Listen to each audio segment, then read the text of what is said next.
সদস্যদের সুযোগ সুবিধা ও স্বতঃস্ফূর্ত অংশগ্রহণ নিশ্চিত করা।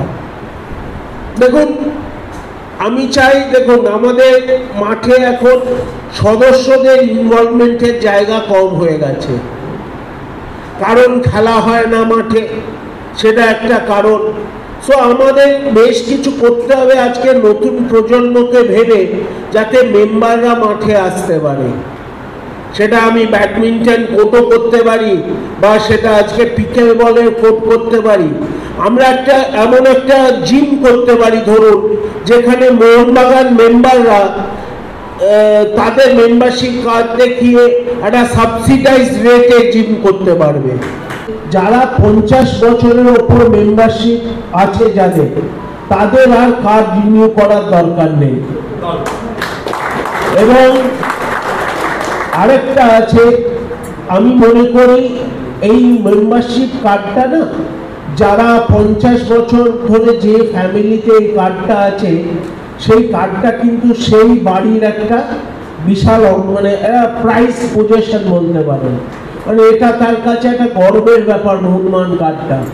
তো তার অবর্তমানে এই কার্ডটা তারই ফ্যামিলির কাছে রয়ে যাবে, যেটা ট্রান্সফার হয়ে যাবে একটা মিনিমাল একটা কস্টে।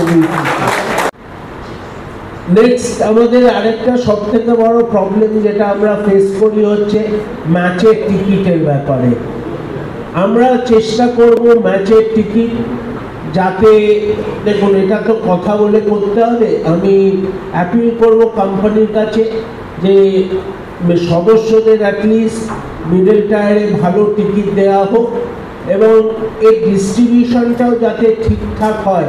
আমরা যদি চেষ্টা করব, ধরুন কলকাতা 2-3টে সেন্টারে ওটা করে যদি, কারণ আজকে তো কম্পিউটারাইজড হয়ে গেছে, সো সেই ডিস্ট্রিবিউশনটাও অনেকটা ইজি হবে যদি আমরা কলকাতার 3টে মাথায় 3টে সেন্টার করতে পারি, যে সেখানকার সদস্যরা সেখানে গিয়ে কালেক্ট করে নিতে পারবে টিকিট। কারণ আজকে অনেকে ধরুন দূর থেকে আসতে অসুবিধে হয়, সেইটা আমরা যদি একটা ফেসিলিটি দিতে পারি।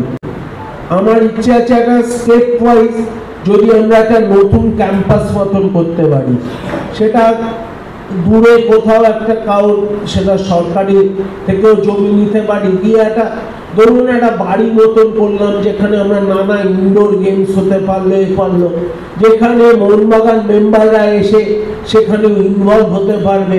একটা স্টেপ ওয়াইজ শুরু করা। আমি আজকে বলবো না যে আমি কালকেই একটা বড় স্টেডিয়াম করে দেব, এই করে দেব, তারপরে ভুলে যাব, সেটা নয়। এটা একটা যদি ধরুন আমরা হাওড়ার দিকে কোথাও একটা করতে পারি, তাহলে কলকাতায় তো এইদিকে আছে, একটা সেকেন্ড ক্যাম্পাস হতে পারলো কোথাও। হচ্ছে ব্র্যান্ডিং ও মার্কেটিং।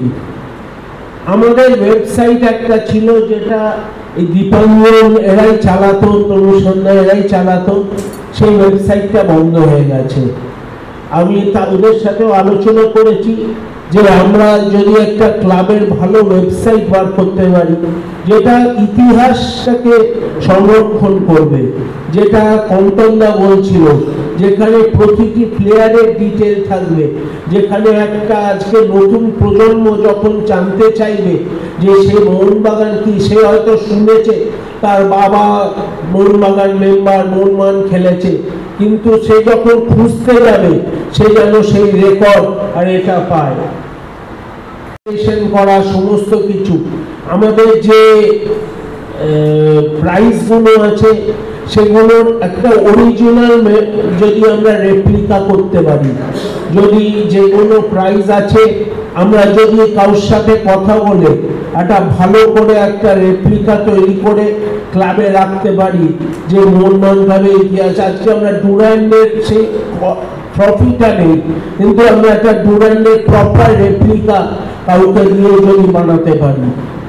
ভোটের ব্যাপারে প্রচুর আমার বাইরের বন্ধু বান্ধব আছে যারা আজকে ফোন করে জানতে চাইছে আমরা কি ভোট করতে পারবো, আমরা কি বাইরে থেকে পোস্টালে করতে পারবো।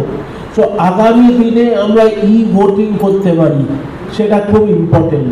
আমাদের যারা কর্মী আছে, আমাদের যারা মালি বন্ধু আছে, তাদের জন্য প্রভিডেন্ট ফান্ড করা এবং তাদের জন্য হেলথ ইন্স্যুরেন্স করা। কারণ তাদের বেতন সত্যি খুবই কম, কিন্তু তারা আপ্রাণ খাটে ক্লাবের জন্য।